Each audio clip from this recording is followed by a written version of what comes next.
The most common question I get asked is, why am I an addict? Before you understand why you're an addict, it's important to understand what is an addict. My name is John.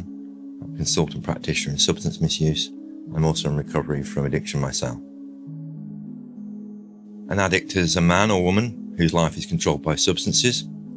They're in the throes of a progressive illness whose ends are always the same if left untreated: institutions, custody, death. An addict is somebody who is in a stage of obsession and compulsion around a substance. It's the first thing that they think about in the morning. It's the last thing they think about at night. It takes over every other aspect of their lives, and it becomes the priority in their life in order for them to be able to survive. Addiction is a great shape changer and shape shifter. Not only can it be around drugs, it can be around alcohol, it can be around sex, it can be around shopping, it can be around the internet, it can be around food, it can be around compulsive gambling. Ultimately, the ends are always the same in terms of the end result for the person who's suffering. That is just a brief overview of what an addict is. Now that you understand these few basics, we need to look at why you're an addict. Ultimately, the main drug that we have is control. Regardless of what substance or what behaviour you might be addicted to. That may have been present very young in your life. We may have come from difficult backgrounds. We may have had trauma in our lives. We may not have had father or mother figures in our lives. And over the years, what we've done is take those patterns of behaviour into our adult life, almost like an old script, and not learned from it. What happens is that behaviour then manifests into something a little bit more destructive. And I don't think that people go out actually looking for substances.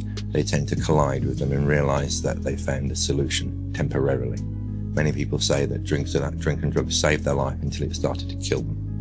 And that's very quickly after finding them. Ultimately, it takes away your soul, it takes away your self-belief, it takes away your family, it takes away any activities that you might be interested in. It takes away your self-belief, your self-respect. It takes you to a level where you never think you can go.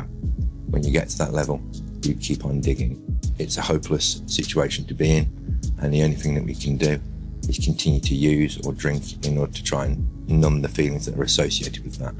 But ultimately, it has to stop.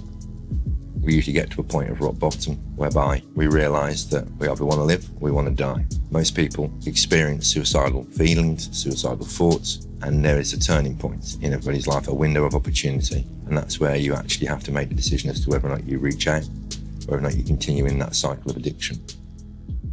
I'm going to tell you the top 5 things that you can do in order to start to overcome your addiction. 1, you have to admit that you have a problem. Admission is the first step. Doing something about it takes a little bit more. 2, reach out for help. In order for you to be able to get help, there are plenty of agencies available. There's rehab, there's fellowships, there's mutual aid, there's professionals. 3, it's about being honest about what's going on for you. I'm not talking about the honest things that we have done. Sometimes it's about the deep and darkest feelings that you have inside which drives your addiction. 4, become willing to do something about it. And that willingness is about listening, about opening your ears, sometimes stop talking, and to start facing the reality of what your life has become. And 5, being open-minded to the idea that recovery is possible and that you can find a new way to live. These are some of the things that we talked about in order to recognise whether or not you suffer with addiction.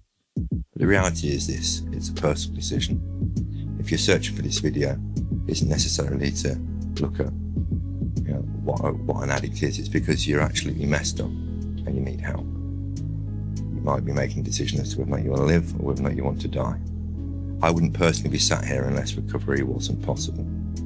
There are thousands of people around the world who have actually found recovery, and those people have been in the most hopeless and desperate states in their lives. People who didn't have the will to live, didn't have the will to die either. And what I'm sitting here saying to you today is, don't give up. Reach out, pick up the phone. Who knows? It might be 5 minutes before the miracle happens.